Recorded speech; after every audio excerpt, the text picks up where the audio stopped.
Culinary Wars is back with Season 2. And did you know about the recent scandals involving judges Paik and An that just happened not long ago? Watch this video, because besides the scandals surrounding the chefs, I also share behind-the-scenes information about the cast from both Season 1 and Season 2. And in Season 2, which black spoons and white spoons are netizens favoring the most right now? Stay until the end to find out.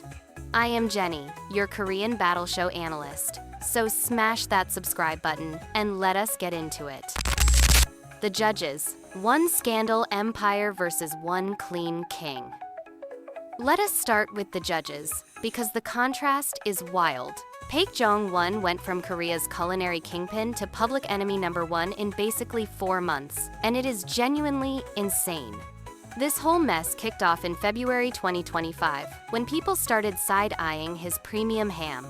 We are talking 20,000 to 30,000 Korean won per pack, expensive as hell, but it was loaded with imported pork and fillers.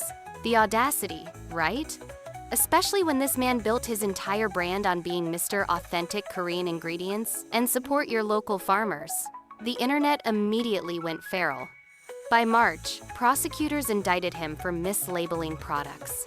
His soybean paste was stamped domestic, but had ingredients from China. He dropped an apology on March 14th with the whole "I take full responsibility" speech, and somehow his company's stock jumped 14% temporarily.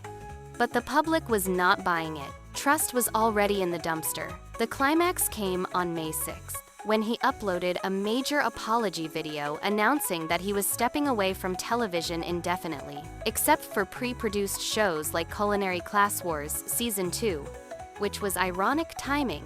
He pledged 5 billion Korean won for reforms. When he returned as a Season 2 judge in September, fans were divided.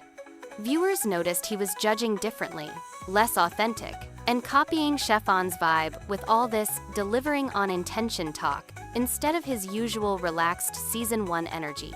Now Chef An Sung-jae is basically the opposite of drama. Michelin 3-star Mosu Seoul owner, Season 1 and Season 2 judge, and his scandals are almost non-existent compared to Paik's situation.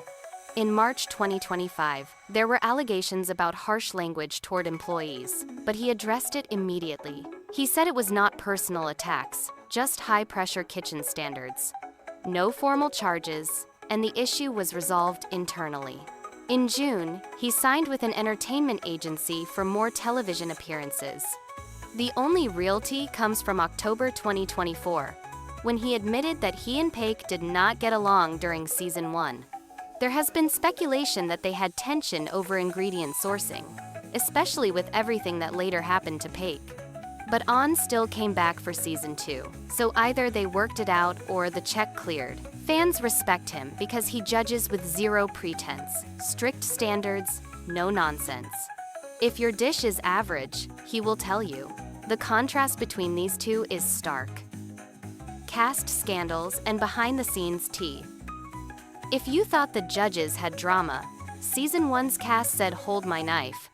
Triple star Kang Seung-won, who placed 3rd, had his entire life exposed by Dispatch between October and November 2024, and it was nuclear.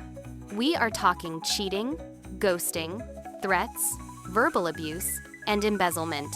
The full villain origin story. His ex-wife and former girlfriends came forward with receipts, claiming he two-timed people, misused restaurant funds, lobbied for career advantages, and conducted shady business. The absolute kicker was his ex-wife, alleging that he encouraged her to sleep with other people during their marriage. I cannot make this up. He went into full crisis mode, disabled social media comments, disappeared from his restaurant, but still showed up at events while the internet dragged him non-stop. This scandal was so massive that it made people question the show's vetting process. How did producers not catch this? Season 1 also had Kwon Sung-jun, the actual winner, apologizing in October 2024 for sounding arrogant during the show. Season 2, though, has no major cast scandals so far, knock on wood, but the behind-the-scenes stories are gold. Apparently, Sun Jong-won was the hardest chef to recruit. Producers reportedly cried trying to convince him because he initially refused. Now he is getting main character screen time, and fans are obsessed. There is also a rumor that his mother calls to guilt trip him whenever he loses on other shows, which is peak Asian parent energy and extremely relatable. The anonymity concept for Black Spoons already fell apart because editors left in moments like Little Tiger's mentor yelling encouragement using her real name and the barbecue chef revealing his restaurant name. Fans are joking that the whole Black Spoon title-only rule is pointless now. The fan favorites taking over Season 2. Let us talk about who is actually killing it this season, because the talent is insane. On the White Spoon side, Sun Jong-won is clearly the main character. Fans are calling him minimum top 4 caliber because of his creativity and innovation.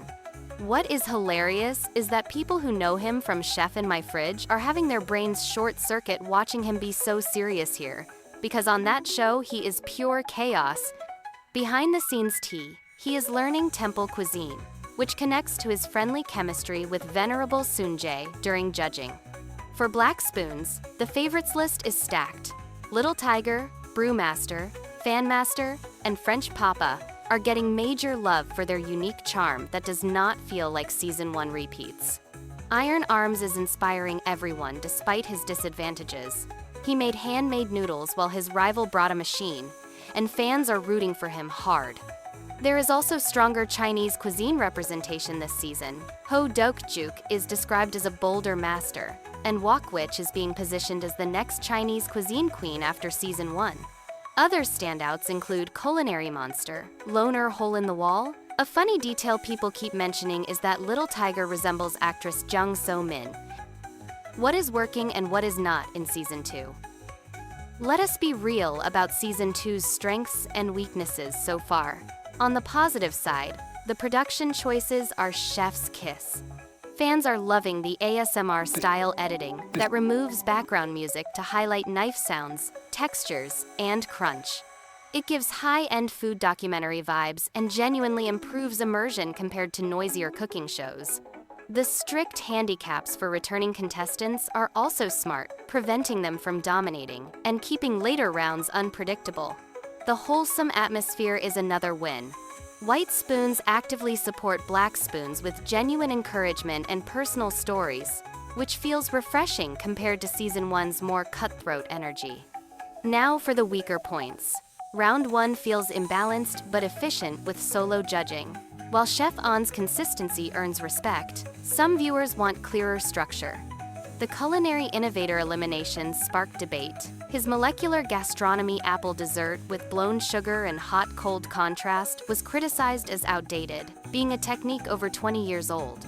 On pointed out that the raw apple tasted better, and many fans agreed that the dish focused more on technique than on actually being the best dish.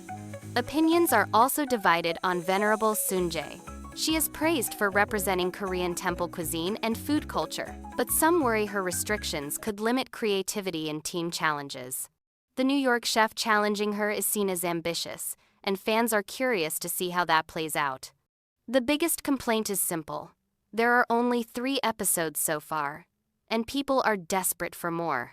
So, what do you think about the judges' scandals and all the behind-the-scenes tea I shared? And who is your favorite to win Season 2? Team Sun Jong-won or Team Little Tiger? Drop your thoughts in the comments, and if you are as hooked on this chaos as I am, subscribe to the channel. I am Jenny, and I will keep bringing you unfiltered tea. Catch you next time.